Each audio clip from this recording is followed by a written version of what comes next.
the United States.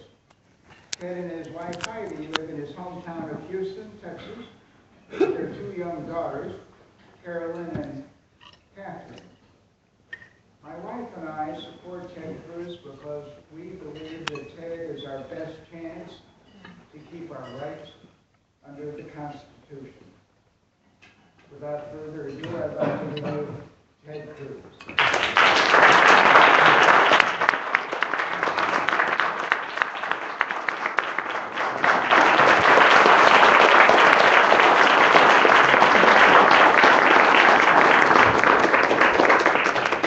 Well, thank you, Steve, very much. Thank you, Mary Lou, for hosting, and David, and Brian. Thank all of you all for being here.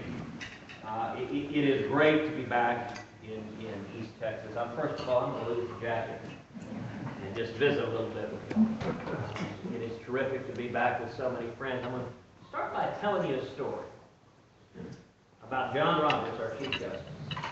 When he retired from the Justice Department, he served in the Justice Department under President Bush 41. When he retired from the Justice Department, at his retirement party, it's a true story, he pulled out and read at his retirement party something related to East Texas.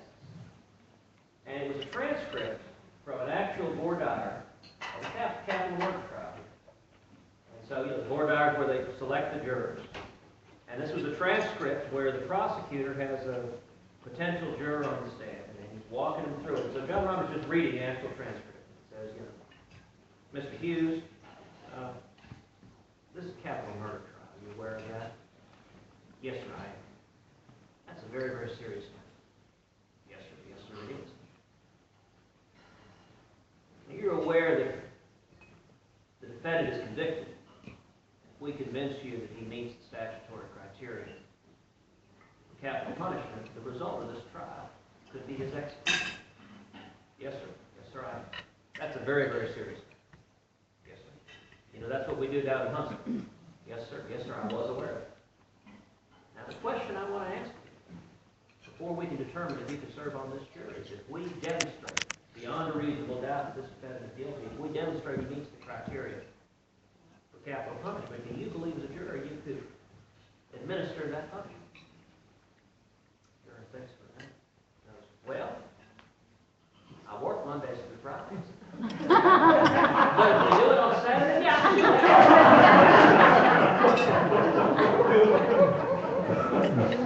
The next line on the transcript is no further questions. That is a real voir dire, which John Roberts read at his retirement party. He said that is, so I thought y'all would appreciate some good East Texas values as he was ready to go. All right, where's the switch? I'm thrilled to be with you guys. I'm thrilled. East Texas just has good sound values. Good people that understand what this country is going. And, we're facing a time, every one of us who's here, we're here because we know the values that made this country strong are under assault. As I travel the state of Texas, I travel the country. Everywhere I go, there's an urgency. There is a sense this is not a typical time in politics. There is a sense it's now or never. That we are at risk of losing the greatest country in history. Amen. And I think the window to turn this around is not long. It's not decades. We've got a couple of years. And we either pull back from this path or we lose it all. Look, great nations rise and great nations fall. It's not written anywhere that we can only go one direction. That urgency, the single most common thing I hear, this is all across the state, is men and women, they come up to me, they put their hand on my shoulder, they look me in the eye and they say, I'm scared. I'm scared for this country, I'm scared for my kids, I'm scared for my grandkids. That they're not going to have the future, the freedom, and the opportunity we will. We're seeing from Washington our constitutional liberties under assault like never before. We see religious liberty under assault. We see the Second Amendment under assault. We see our privacy under assault. We're seeing a president that is the most lawless president in the history of this country. Amen. And we're we're facing what's been now 5 years of economic stagnation. 5 years of misguided government policies, out of control spending and taxes and regulation and debt that has ground this economy to a halt. And the people who are hurt tonight are not the well-off. Biggest lie in all of politics is that Republicans are the party of the rich. Truth of the matter is, the rich do just fine with big government. Big business does great with big government. They have armies and lobbyists and lawyers. They get in bed with big government. The people that get hurt are the little guys. They're the people who are struggling. They're the people that, they're single moms, they're young people, they're African Americans, they're Hispanic, they're everyone that's trying to achieve the American dream and is struggling, and that's gotten harder and harder and harder under the Obama economy. We've got the lowest labor force participation in this country since 1970. Top 1% earn a higher share of our income than any year since 1928. But not to worry, nothing bad happened after that.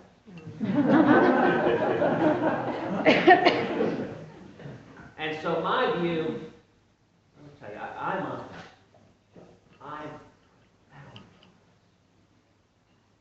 I'm optimistic, number one, because we're right. Because the values that built this country are right. If we can get back to defending liberty, if we can get back to defending our constitutional rights, if we can get back to defending economic growth, free market principles, and opportunity, we can turn this whole country around. Yeah. Truth matters, but the second reason I'm optimistic is we are seeing an awakening across Texas and across the country. Where we are right now reminds me a great deal of the late 1970s.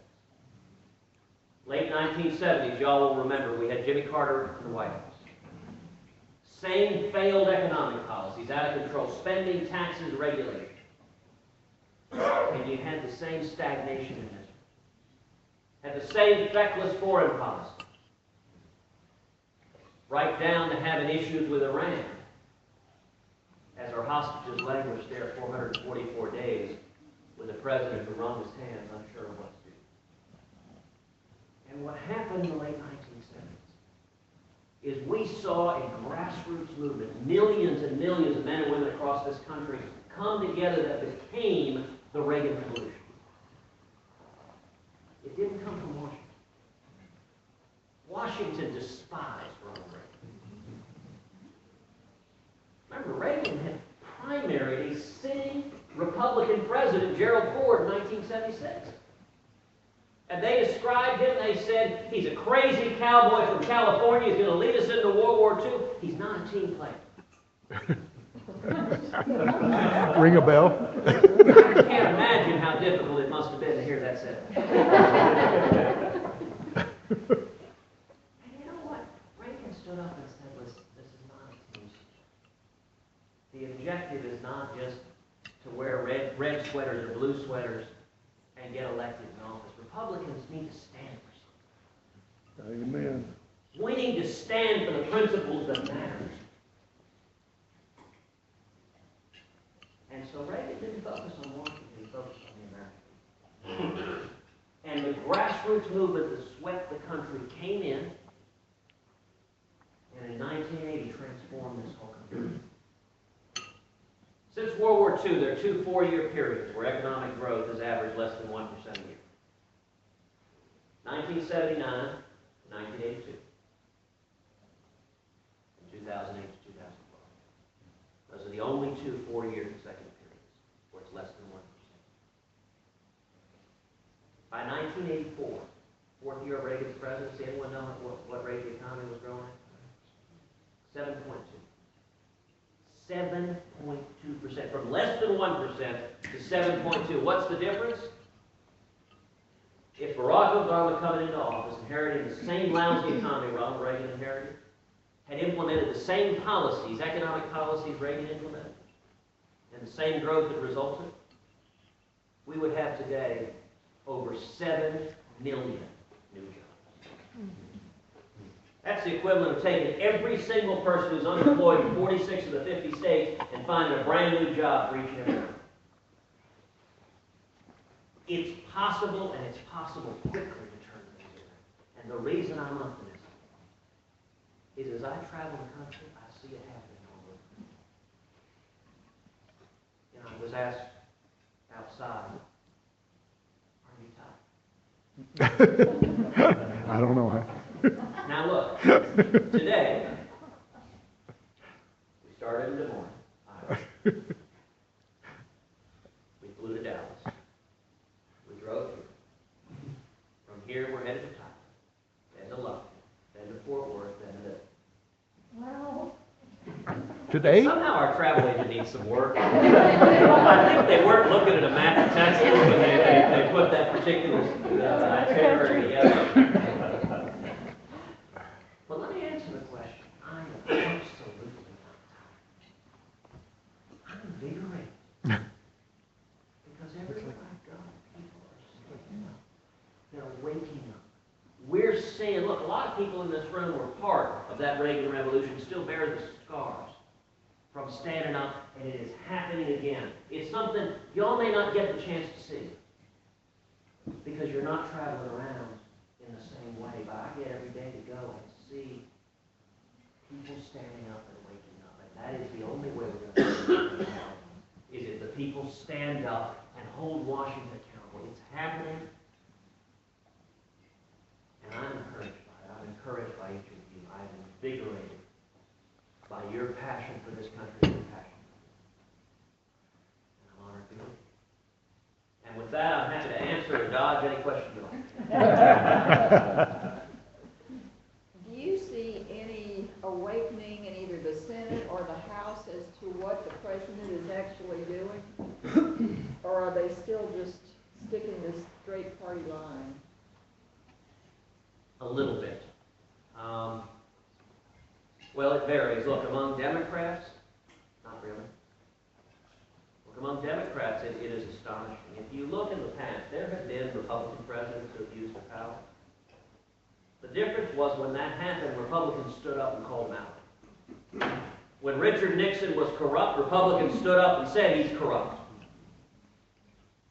What's different now is where are the Democrats? They never will break party lines. I remember a couple of months ago at the State of the Union address, sitting on the floor of the House of Representatives, the President stands there and says, if Congress doesn't act, I will. And just about every Democrat leaps to his feet and cheers. Yes. Ignore and undermine the constitutional authority of the elected Congress of the United States of America. Look, it is... On the Democratic side, we're still... Now, it's interesting. They're still not calling him out, but we are seeing a shift among Democrats. They're getting scared. They're getting real scared. You know what? Look, there are consequences when you run the country into the ground. Obamacare, there are consequences when you pass the most disastrous legislation in modern times, when you cause millions of people to lose their jobs, to be forced into part-time work, to lose their health care, and to have their premiums skyrocket. There are consequences. And the Democrats are shocked because they were convinced they'd blame it all on the evil bad insurance companies. And much to their astonishment, people are connecting cause and effect. And you're seeing Democrats right now getting real nervous. You know, we just had a special election down in Florida. It's the district Obama carried twice. They put $12.5 million into it. The Democrat who was running had run statewide in Florida, been elected statewide. She carried the district before. She just lost. And there was one issue in the whole race, Obama. Look, when you travel the country, all over the place, I have people come up to me and say, Ted, my insurance was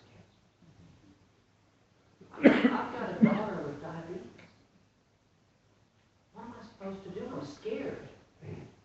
The thing about it is, when that happens, that's not abstract. That's not some politician blowing hot air on TV. That's personal.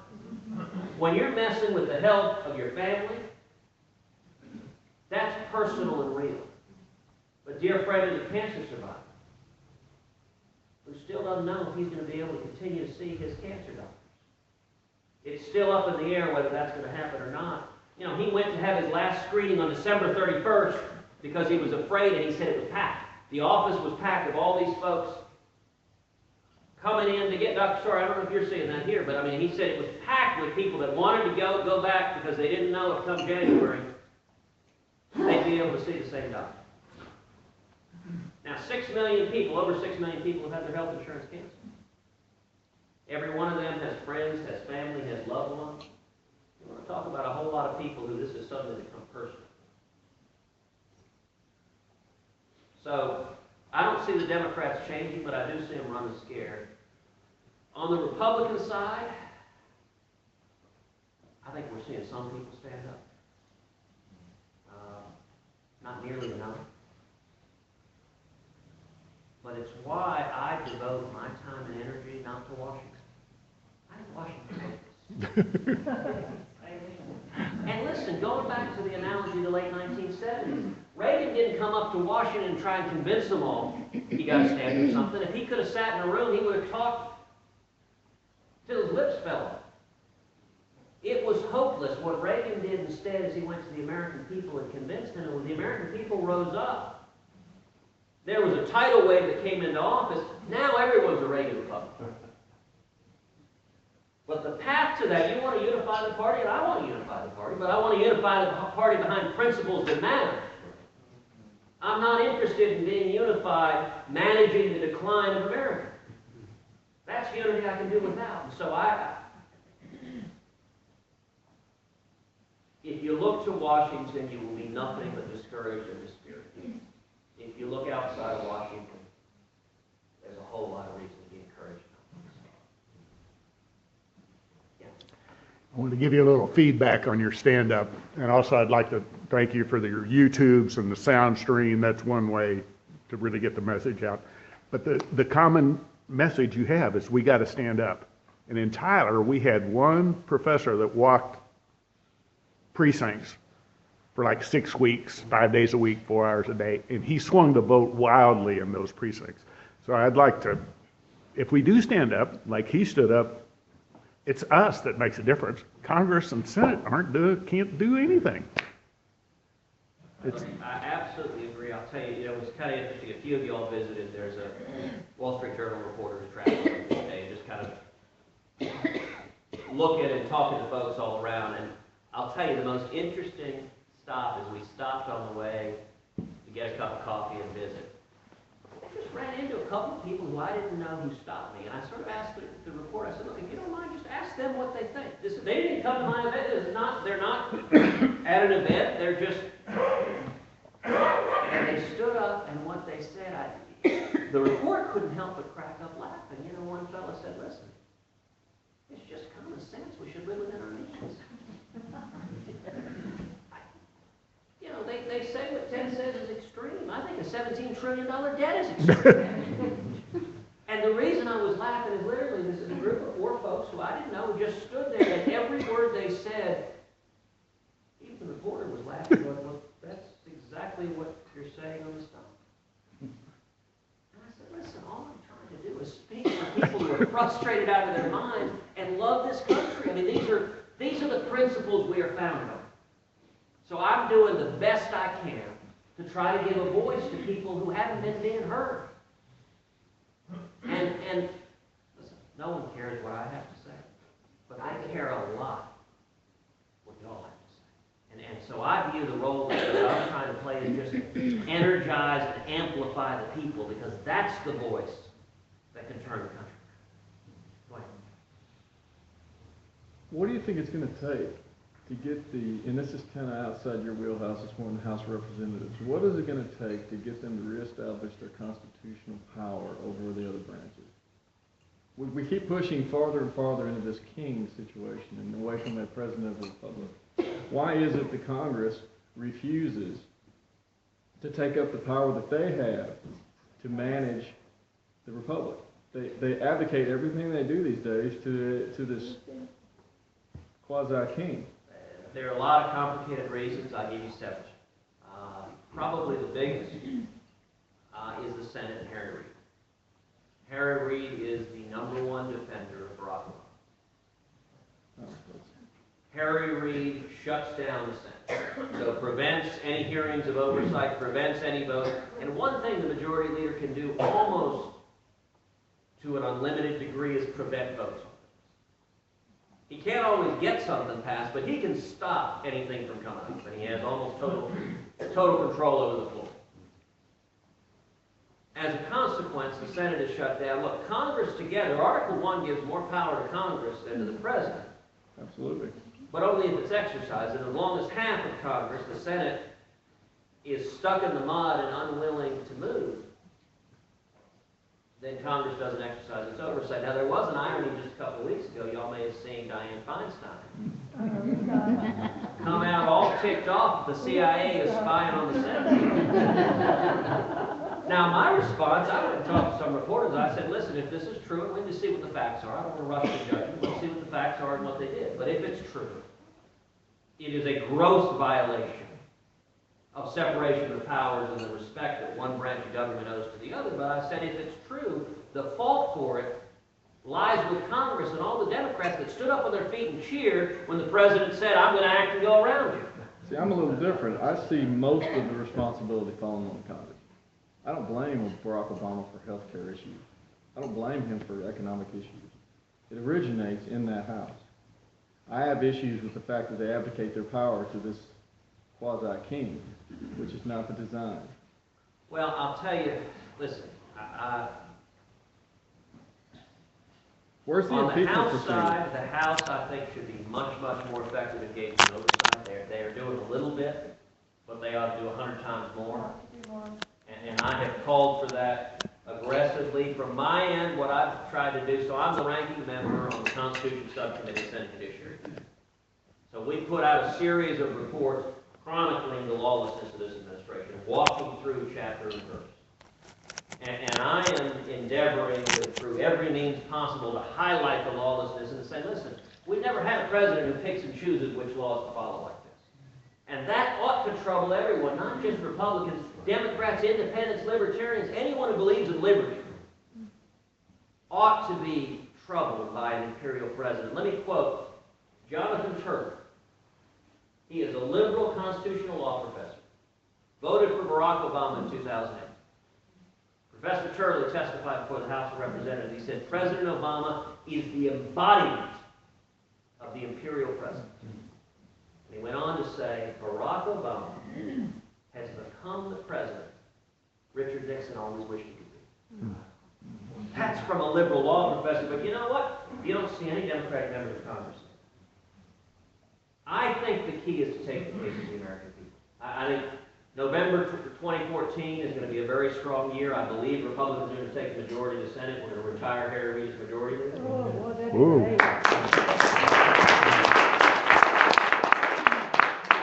Senator, I've heard you speak about energy independence at Kilgore Oil Field. They're 65 miles long, 14 miles wide. They're producing 2 or 3 barrels a day. I know you've talked about independent energy for our nation. You want to address what you see as the future for our nation as energy independent? You know, we have an extraordinary opportunity right now. At a time when we so desperately need economic growth. It really is a providential blessing that we are experiencing on the verge of an American energy crisis. You know, 5 years ago, if I would have stood in front of you and said, let's talk about North American energy independence, that would have been deemed crazy talk. There was no reasonable basis to believe that could happen. That is now a very realistic possibility. And it's an interesting story of how it happened. Because it didn't come from Washington. It didn't come from the Department of Energy. It didn't come from some think tank. If you want to credit one person with the transformation of energy, more than anyone else, you credit George Mitchell. The modern-day Hank Rearden. And Mitchell was convinced, we knew about shale formations, he was convinced we could get the oil and the natural gas out of that shale. Everyone else said, no, you can't, it can't be done. And he took long-existing technologies of fracking, combined with horizontal drilling, and he experimented over and over and over again how to get it right. Now think about it for a second. This is one entrepreneur putting massive amounts of his own money into it, his own risk. And he did it in the Barnett Shale, in the middle of Dallas and Fort Worth. There is no other state in the union in which that could be done. Could you imagine doing that in San Francisco? I want to drill holes down, drill holes sideways, pump a bunch of water, blow it all up, and see what happens. In the middle of major metropolitan cities, that's what he did, and discovered how to apply that technology in a way that has utterly transformed the prospects for energy. Now,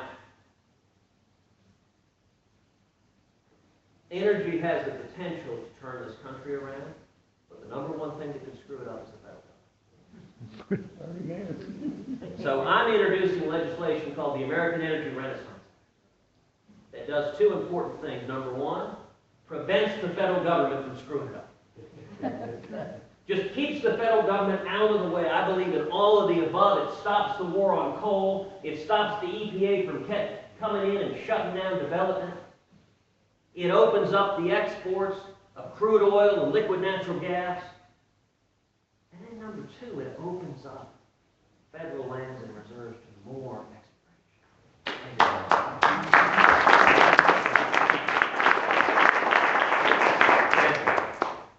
Ted, I just want to thank you for your service, but you said you're not anything, you're just voicing what we the people stand for. I want to disagree with you a little bit. You're the first politician in, well, since Reagan, that has stood and voted and voiced what we the people elected you to do.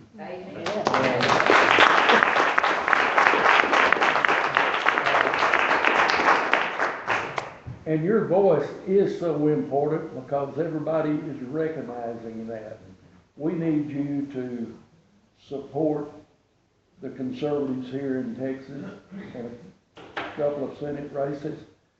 But we need you to go to Kentucky and support Matt Beaven up there because Mitch McConnell needs to go. And I know you can't do that and be in Congress. Send your dad.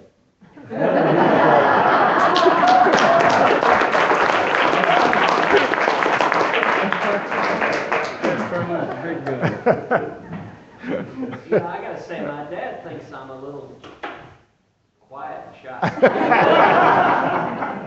All right, Steve, we'll do one final question because I'm getting the hook. Thank you. I was interested to hear your comments about Dianne Feinstein and talked to many of my friends about that. But you know, when they're talking about Dianne being eavesdropped by the CIA and maybe the NSA, the thing we all say, and maybe you would comment, is, what about us? What about us? We're just being honest. Look, and that is one tiny example of the broader problem, which is the biggest divide we've got is not between Republicans and Democrats. It is between career politicians in both parties in Washington and the American people. Right. And you talk to man or woman on the street, what you hear over and over again is, why aren't they listening to us? We elect them to go to Washington, they're not listening to what we have to say. My top priority from day one in office has been restoring jobs and economic growth.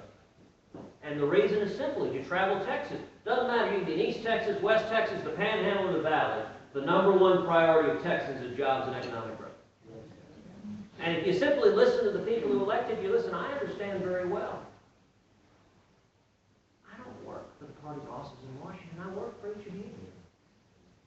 And you know, I appreciate what you said, Anthony, but what I try to think all the time, I look, a whole lot of people in this room stuck your necks out early on for me, and I try to think every day of every decision, how am I going to go back and explain what I did? Did I honor the promise I made you? You have, every one of them.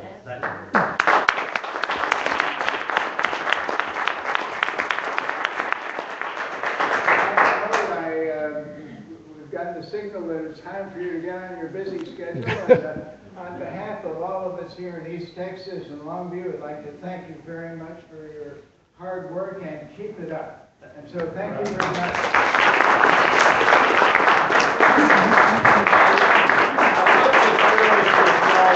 I want to make sure if anyone doesn't know that you know Jason Wright. Jason, raise your hand. I know most everybody. Okay, I assume, but if you don't know him, he's our East Texas Regional Director, and he works for you also. So anyone that doesn't know him, he's based in Tyler, and his job day in, day out is to listen to you, the concerns, and so if you don't know him, please know he's here on the ground and is here working for you. And he just got nominated. He's the East Texas Council of Government Citizen of the Year.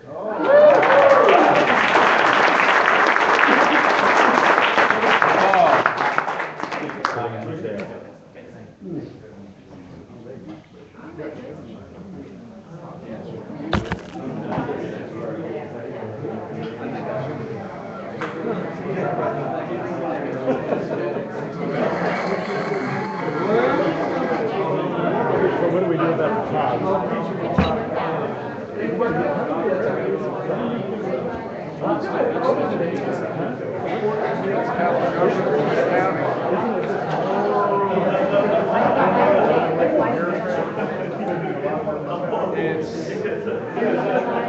It's turned into an avenue for grants and federal money to come in and municipalities without their knowledge or understanding. That's basically what it does.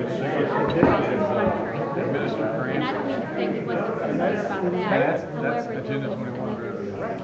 Education, we're throwing money into education. his state. Oh, yeah. But, They give counties.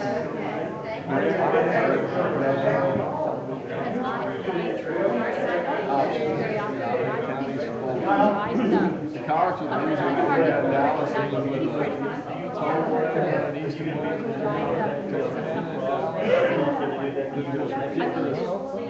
but it's free money. it ain't free. I think we really gotta get off that call.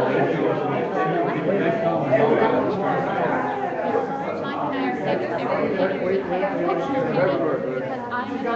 Because